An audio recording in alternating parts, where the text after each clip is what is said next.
Let's move on to a subject that really does concern a lot of people at the moment, and maybe we should all be concerned.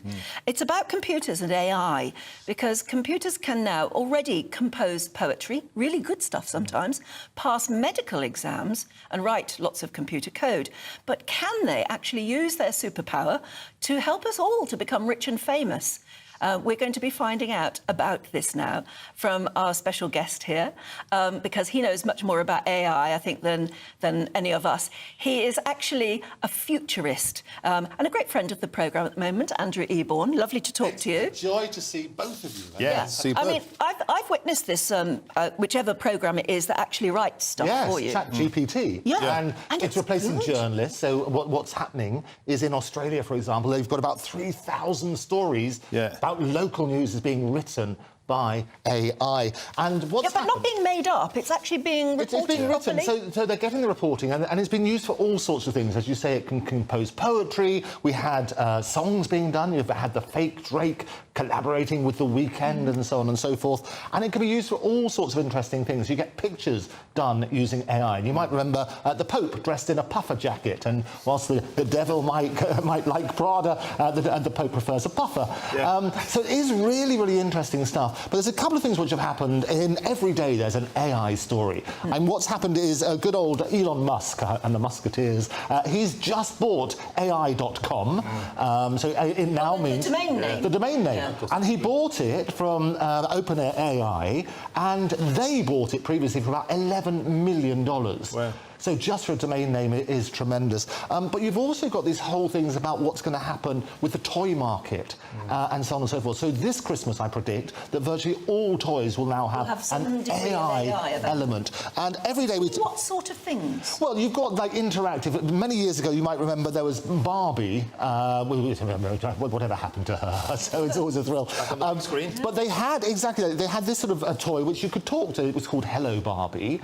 And it would basically learn about your child and everything else, and there were security concerns.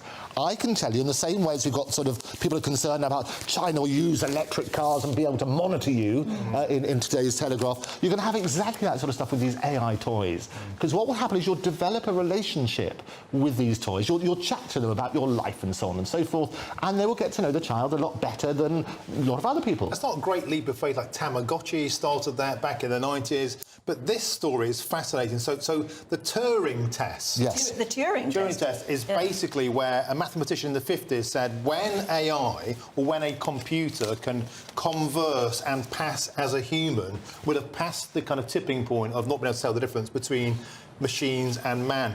This story is pegged on the fact that a new Turing test is AI's ability to make a fortune. And the test is this: give AI $100,000. Can it turn it into $1 million by speculating? Yeah, no, I absolutely. And it was exactly, it was a report in the Times on that basis. And Alan Turing, who appeared on the back of a £50 note, he was the guy who in the thank you, I have those. I printed it this morning. it's going to be good. The principle was this, is that if you could fool somebody into thinking they were dealing with a real person, that's what Alan Turing said with his brilliant mind, then basically that's past the imitation game.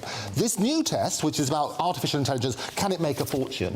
We're turning around and saying, it's great, you can do poetry and stuff like that. If we give you $100,000, could you make that into $1 million? And they talked about basically coming up with products, coming up with marketing campaigns, using that sort of stuff. So it's for a power for good. Even opening bank accounts. Even opening bank accounts. Can AI open a bank account with Nigel Farage can't? Not with Coots it couldn't, but it might be able to. No, it's that sort of principle, because they need to be able to run a business. And I always say that AI... But if we're talking about it here, somebody must be already doing it. They are already doing it. So the reality is exactly that. And as you know, I talk around the world about AI and its possibilities. It's understanding what the technology can do. It is an incredibly powerful tool. And every single day you get basically principles. You get great stories and threatening stories about AI and so on and so forth. But you also get some really powerful ones. And it was Stephen Hawking who said, it's our greatest human achievement, but also potentially the biggest existential threat. And I think it's understanding those risks, understanding the capabilities that we can really, really do that. But I think using it in business, basically speeding up things like in the NHS. You know, we talk about waiting times. You talk about people not being able to chat to a GP. Well, ChatGPT will give you the time. It can give you basic information and some powerful stuff. They've already tested that as well, haven't they? And they found that actually, if you talk to a robot GP, you're likely to get as good an answer as you would from a human GP, if not better, because it can do it faster. So it could cut down an appointment time down from 6 minutes down to 2 or 3. Absolutely. And the University of California in San Diego, they did exactly that. And they basically got doctors to assess the answers given by a real GP and that given by ChatGPT. And they worked out it had more empathy and could be more accurate, because obviously it can spend more time and so on and so forth. I've got one final question for you, Andrew, and that is this. If AI can make everybody a millionaire, will cash cease to have any value? Well, it is interesting. You said earlier, Anne, if you find... It becomes meaningless. Well, if everybody's got a diamond becomes worthless. And the question is, what do you do with your time? And that's the interesting thing. And what I would, to finish on, to tie it all beautifully with your story about sunbeds, is that you can get VR headsets where you don't need to worry about towels and so on and so forth. You can travel the world, which is not just good for people who can't get away very late, very good for people who are very lonely at home and so on and so forth. So one of the great stories in today's paper is exactly about that, about VR headsets, how you can be taken into a different world and you're going to experience the pyramids, and you don't need to send Martin down with his towels early in the morning. So it will get you. It's not the same, though. That will never be the same. Lie on a sunbed with a headset and look at the pyramids. Not quite the same thing, Yeah, is it? don't know whether to worry about it or not. What do you think? gbviews@gbnews.com. Andrew, thanks very much. Always a pleasure. Indeed. Right, stick with us. Coming up next, we're going to be looking through the Sunday papers.